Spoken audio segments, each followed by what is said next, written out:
All right. Hey there, Carl of Untapped Genius here. Thanks for tuning in. So let me tell you a little bit about myself and what you're about to get into. So first of all, I've been a mindset and creativity coach for over 20 years, and I've worked with, folks from all walks of life, including entrepreneurs and creatives, to basically improve their inner game so that they can excel at what they do and grow their impact, their income, and basically thrive doing what they're here to do. So now you could be an entrepreneur or a business person. You could be a creative of any kind, coach, consultant, athlete, or even a performer. And the one thread that ties it all together is I'm going to assume that you want to be at your best. You want to get to your best abilities, your best ideas, and the ability to show up fully so that you can have an impact and make a difference. And of course, thrive doing what you're here to do. All right. So bottom line, you got something more in you. Want to take things to the next level and live your passion to the fullest. All right. So there are challenges to that, of course. So, on some days where everything is clicking, things are moving ahead, your mind is in the right place, you're thinking clearly, you're thinking creatively, and, it's a great day. But then on other days, it's not such a great day where everything appears to be more of a struggle. I don't know about you, but, on those days, I find that my mind is not in the right place, that I will often be stuck in these, familiar patterns, if you will. And those are the times when things do not move forward. Things are out of sync and out of rhythm.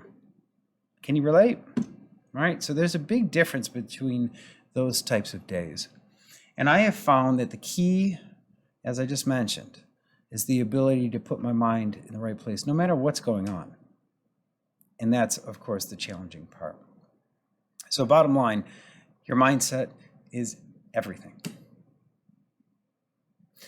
Now, there are indeed significant things that can get in the way of us doing our thing, tapping our potential, achieving our goals. See if you can relate to any of this. First of all, stress. That's the top on the list, I'll tell you. Worry, anxiety, dealing with things in life today. Yeah, big time challenge for lots of folks, right? But then there are doubts and fears that we have about what we bring to the world, our capabilities. Are we good enough? Are people going to like us? Is that project that we're working on going to make a difference? Are people going to buy our programs? Whatever it happens to be, those concerns can really ruin the flow with what you're here to do. Then there's overthinking. For idea people like me, I don't know if you can relate, but I will tend to overthink, paralysis of analysis, if you're familiar with that. Also, when I have things on my mind, they will tend to ruminate. They'll go around and around and around. And just when I think that I'm free from it, it gets triggered and it happens all over again. Can you relate? And also for idea people, focus, consistency, how to know what to put your energy and time to that's going to make the biggest difference. These are huge challenges for folks like myself. So in my case, what was stopping me, number one, from doing my passion, which was music, actually. I pursued jazz guitar, and then I got into world percussion. And, I went to 3 different music schools. I practiced 10 to 12 hours every day. In my case, I had some issues. So I was born with a whole slew of different cognitive issues. I didn't learn how to talk until I was 3. And when I did, I would find myself stuttering or stammering, trying to find the right words to describe what I was feeling or thinking or wanting to express. Now, add to that, I don't like to subscribe to labels, but things like dyslexia, ADD, huge memory issues that I've had forever. Things like people's names and dates. All right, so that's been my challenge. And I'm going to be upfront with you. The struggle of me trying to get what's inside of me out, fully expressed and out into the world, was a monumental challenge, extremely painful for me, because I'm very passionate about what I love and what I'm here to do. And I have to say, it did take me down to just about as far as you can go. A couple decades ago, I found myself homeless, with severe addictions, and basically wanting to end it all. Okay, so that's my story. But the cool thing is, now I had, just so you know, I had tried fixing my brain every which way you could imagine. Now, my dad was a doctor for 52 years, and I would complain to him about my fog brain. I was out of it, and I just, and so he would have me see doctors. They didn't know what was going on. I took lots and lots of different supplements, something called Nootropics for your brain. That didn't do anything. I read over 300 books on personal growth, nutrition, health, spirituality, all great stuff. But again, nothing made a difference. One day in 1997, I ended up wiping the slate clean of everything I had tried, everything I had learned. And I started from scratch. And I ended up using what I'd learned from music over 30 years. Now think in terms of the role that things like rhythm, timing, pacing, and how fundamental they are to life, right? Then, and here's the little strange part, but what we're about to get into is we're going to dive into what I'm about to share right now, is I combine the music with principles of physics that I had gotten as an electrical engineer. Yes, in the middle of studying music, I decided to spend 4 years on electrical and computer engineering. And it was basically not to become an engineer, but just to see how things work. And I actually ended up inventing a couple of things, including an automatic guitar tuner. But little did I know that what I had learned about physics, specifically the vibrational nature of existence, that would play a key role in this approach that I slowly built over 25 years, starting back in 1997. And it was to not only be an approach that helped me free my mind from the stuttering, the stammering, the hesitations, the overthinking, and all the other cognitive issues that I've had, but it also gave me access to untapped genius, which is the name of my company. And how I came up with it is that I recognize that there are certain abilities in all of us that when we are able to access it, it'll make all the difference in the world. And it's built into who we are. And it's also physics. So that's a really cool thing that I love to share with people. Now, what you're about to see is one page of 1,000 of this life as a wave. That's what I call it, life as a wave. This approach, as you're about to see, is very, very, very simple. I bring everything down to the essential elements so that at the end, the one singular game at play, which we're about to get into, but also know that, it's pretty challenging stuff. Dealing with the mind, right? Mindset, not the easiest thing in the world. And especially in my case, I needed something extra tangible for me to hook into so that I could actually free my mind. So if you recognize that things are indeed for you getting in the way, and perhaps you've identified that, your mindset is an issue, and you're here to do your thing, get to the next level, live your passion, achieve your goals, I think you're going to really enjoy this. So let's dive right in, shall we? So this is called Life as a Wave. And I want to set up the central game at play here. All right. So basically what it's all about, really simple, tap the inner potential that we all have within us. And then most importantly, be able to get it out of us and express it into the world and live our passion. So now what we all want on some fundamental level the entrepreneurs, the creatives, the idea people, I'm going to say is that we want to be able to do our thing in the absence of all the stuff that can get in the way, whether it be external or in my head. And in the end, I want to be able to experience some victories, growth, achievement, have impact, make a difference, right? And for me, most importantly, I have to have fun. I have to be enjoying the ride. All right? So here's a symbol that represents this whole thing. I see it as a universal commandment, a mandate, if you will, to be full of life, to be fully expressed. It's a very simple but profound idea. So to me, that is the game at play. On board? All right.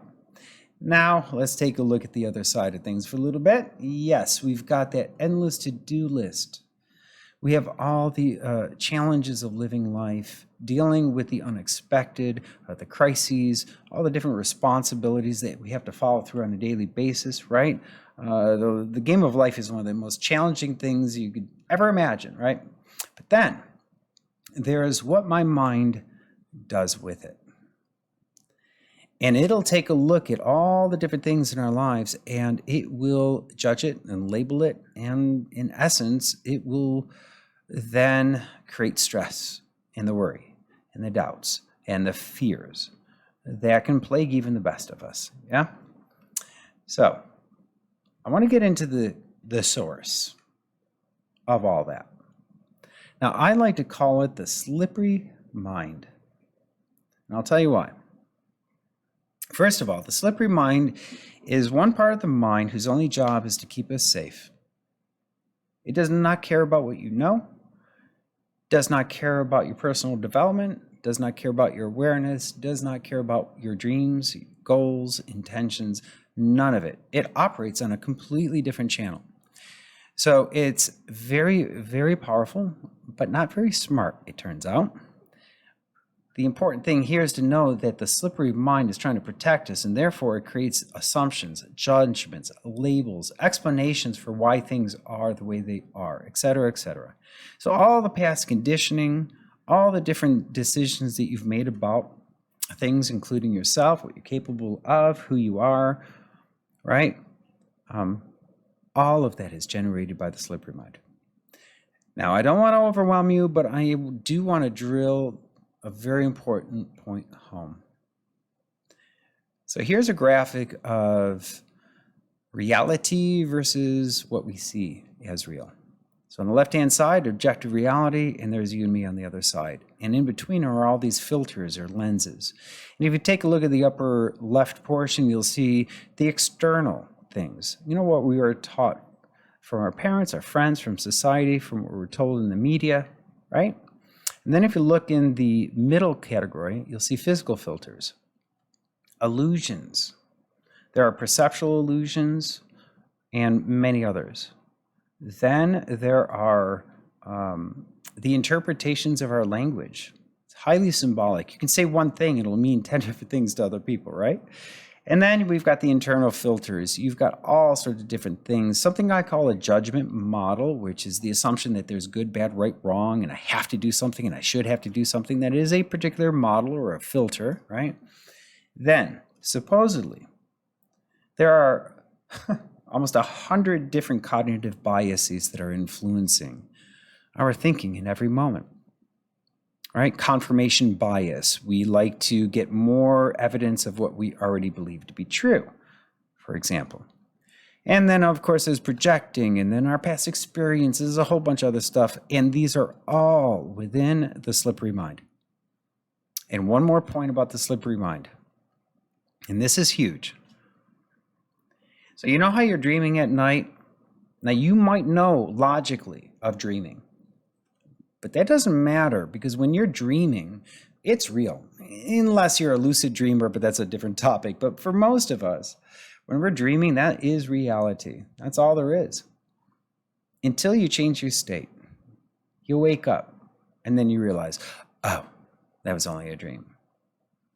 So I am suggesting that the slippery mind's impact, whenever anything of the slippery mind, the past conditioning, fears, doubts, labels, assumptions, get triggered, it is identical to being under what I call the waking dream.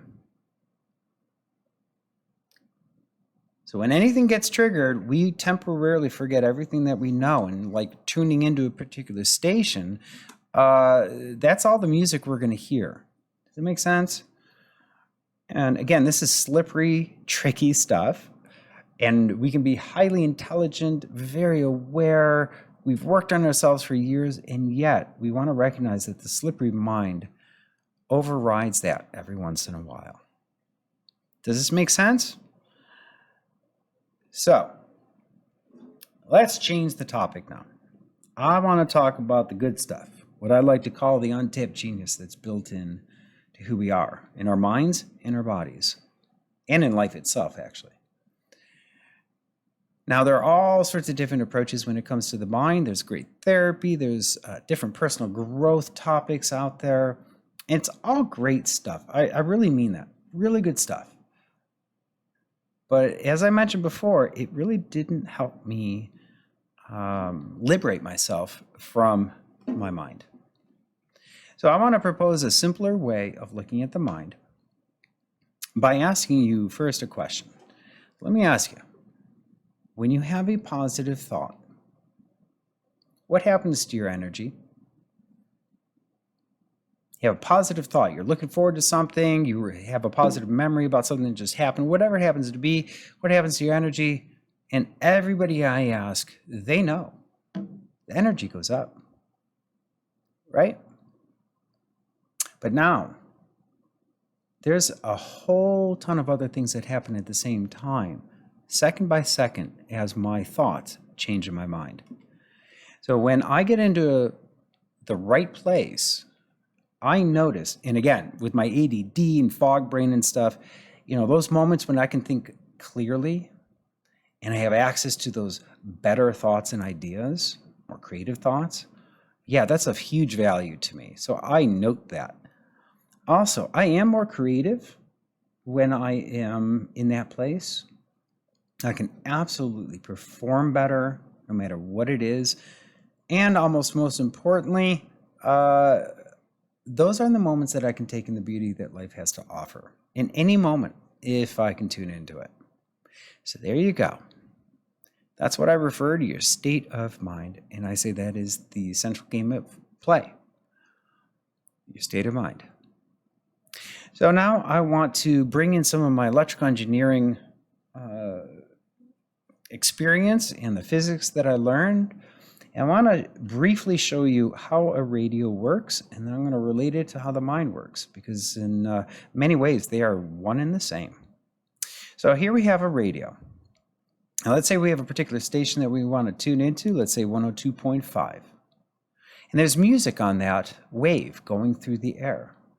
And that wave is called a carrier wave, and it's vibrating 102.5 million times per second. And that's what that number means down there, all right? Now you can also think of the radio as a wave maker. There's a little oscillator in there. Now there's multiple ways of looking at this, but for the purpose of what we're talking about, I'm going to say that when you get that dial tuned up and it's waving 102.5 million times per second, something magical happens. The waves connect. That's through a process called entrainment. Cannot get into it right now, but it is a fascinating force and phenomenon of nature, entrainment. And when the two waves connect, the music goes from the carrier wave to the wave of the radio, and then it gets filtered through the speakers, and you hear the music. Make sense? So now, we're going to take a look at how the mind both receives and sends out waves.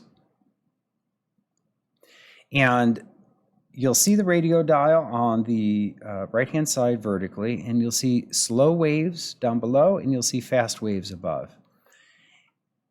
Basically, the physics says that the faster the wave, the more details and the more energy it has. Very important distinctions to be made here.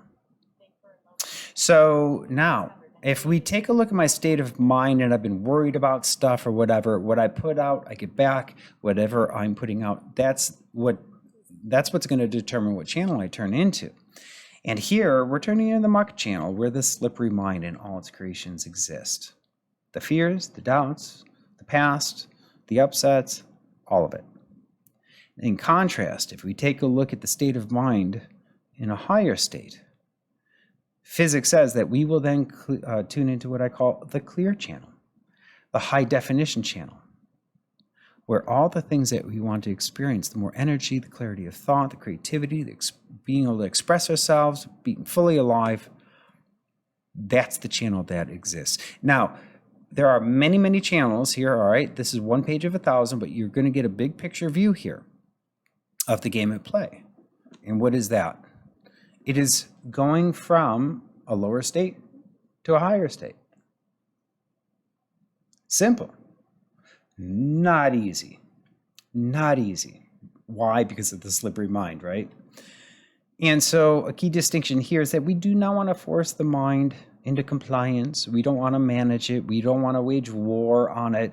None of that stuff works because it's got a paradoxical effect that the more you try to push and shove the mind, the more it can kick back at us. So here, the dance, the game, is about enticing the mind. That's it. So the game at play is learning how to tune into the clear channel. Oh, and by the way, I also like to call it the creation station because that is when I get the most ideas and I'm flowing, yeah? So now the question becomes, how do we do that? How do we entice the mind to change channels? Again, there's all sorts of approaches out there and whatnot. But what I created for myself originally, again, to deal with my cognitive issues and then ultimately to find my untipped genius, I created over 3 dozen what I call wave tools. And I'm using principles, again, from music, being in rhythm, being in flow, being absolutely essential. That's another part of this picture. And so these wave tools will help me get into rhythm, get into step, get into sync with what I'm doing. And it'll also help me tune to that clear channel so that in the end, I can be fully expressed. That's a simple idea. So what we have, and I don't have time to get into this right now, but hopefully you'll get a sense of this. And what has helped me with my ADD so that I'm now drumming, singing, dancing, playing tennis, doing all sorts of things, talking like I am right now on camera, better at 55 than when I was a kid doing a lot of these things. And it is so beyond exciting to be able to finally have what's in me and get it out. And effortlessly too. And that's what I offer you, is a way to expand on wherever you're at in terms of your ability to express yourself and get your work out there. But there's always an up-leveling to be had. Moving towards mastery, I call it. It's a never-ending game and I love it. So back to the topic, using feedback loops to know what channel your mind is tuned into. So I can identify what channel I'm tuned into by the quality of my thoughts. I can tell if I'm tuned into the muck channel or the crap channel, or if I'm tuned into the clear channel. There are different thought streams that occur. And if I know where they're coming from, then I can identify and use it as feedback in real time. Also, my senses. Now, this is very subtle, but visually, if I'm tuned into the high definition channel, I'm able to pick up on the details, the nuances, the subtleties, the whispers. Versus if I'm in a lower state, I simply cannot tune into that because that doesn't exist. So then, most importantly for me, I use my body. The body reflects what's going on in the mind instantly. And so when I know what to look for in my body, it tells me what state I'm in, what channel am I tuned into. Am I fighting the flow, which is one part of my mind I call the controller, gets in the way and tries to do the doing. It tries to play the music when it's not the job for it to do. It's really, how do I set up myself to be a conduit or a vessel for the music to come through me, just like a radio. Very important distinction there. So again, here the number one thing to remember about life as a wave that, in my view, stands out beyond anything I've seen out there is that these set of distinctions will let us monitor, check in with ourselves and with our state of mind in real time, moment to moment to moment to moment to moment. So these are no longer personal growth concepts to remember and to try and get myself to live, but now I'm using feedback loops to determine conclusively, because this is all empirical, measurable stuff. It'll let me know conclusively what channel am I in, and am I in flow or not? All right, so there you go. So what we have in conclusion is what I consider to be a universal approach to, yes, ultimately achieve our goals, our objectives, whatever we're working on, but also developing our talents, our skills, being the best that we can be. And that's part of the fun of it for me. And, along with performing and using our body, whether in sports or performing, our talent, it also helps us transform our challenges into new growth. So there you go. Welcome to Life is a Wave and doing you to the fullest. There you go. So I hope you enjoyed this little tiny slice of what it is to live your life as a wave and what it can get us. So I know that this world needs us to show up more than ever. We need you. Fully expressed, doing our thing, shining your light, however you want to express it. So if this made sense to you, and you can see the value that you potentially have for you in helping you get to the next stage of what you're here to do, I'd like to invite you for what I call a free your mind, find the flow session. There's no cost, and what we would do is talk about your particular mission at play, what you're working on, what you do, the challenges that are in the way, and then get into how we can start applying some of the concepts that you just learned about into your life. So if this seems interesting to you, go ahead, click on the button below, and we'll see you on the other side. Hope you enjoyed this.